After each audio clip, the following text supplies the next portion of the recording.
Okay, so for this plan that I'm going to execute right now, the goal of the plan is to create two exponential functions whose product is an exponential function that has a y-intercept that is a multiple of 5, and the function has also undergone a horizontal compression compared to its parent function, and the function is a decreasing function.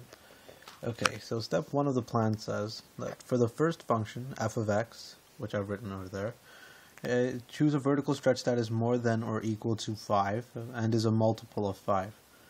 And by selecting this vertical stretch, it would help us later while multiplying the stretches and help us get a y-intercept that is a multiple of 5. That's what the plan says, and that does make sense because that would help us satisfy the first condition. So any real number that's a multiple of 5, let's just choose 15. Okay, and it says now select a base that is any real number greater than 1. Any real number greater than 1, so we can choose rationals. I'll just choose 17 over 4 as my base. To the exponent, I'll just check the horizontal stuff first.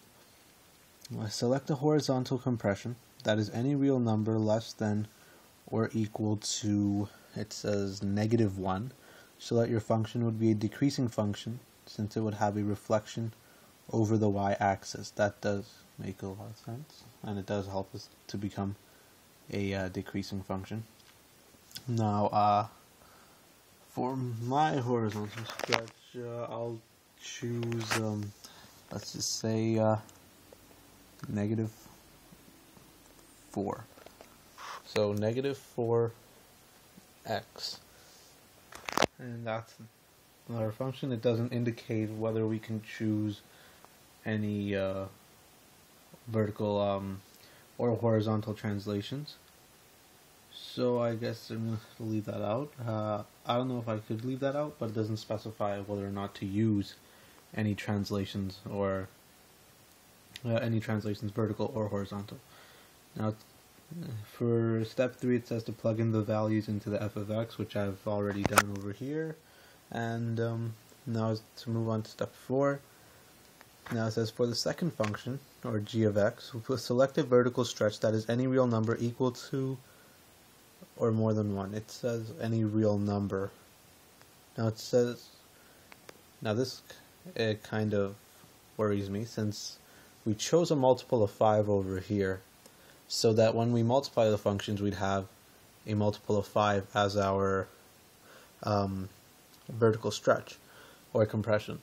But if we choose any real number, it says any real number, which means we could choose decimals or fractions, then when we multiply it, it will no longer be a multiple of 5. And it doesn't say whole number, it says real number, so I can choose anything. So I'll choose 1.4. Well, actually, I'll put that into a fraction. I'll choose 12 over 7.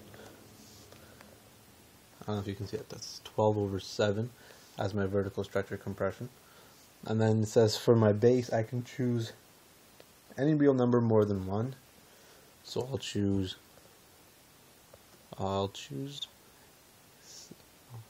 11 as my base. Then it says for the horizontal compression, in step 5 it says for the horizontal compression, use the same horizontal compression you chose in step 2 for f of x, so that both the functions have the same exponents, and that will allow us to later multiply the bases and keep the exponents the same. Okay.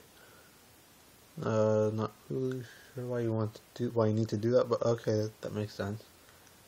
Because it would help when we're multiplying, so I have to choose -4 again. So it's -4x. Again, it doesn't indicate whether or not I can add any translations horizontal or vertical, so I'm just going to have to leave that out. And it says to plug in the values from step 4 and 5, which I've already done. It says with this we have our second function, g of x. Now it says to multiply the functions and into our product function, which is going to be called h of x. Okay. It says multiply the vertical stretches of both the functions to get the vertical stretch of the new function. 15 times 12.7 is I'll just multiply and come back.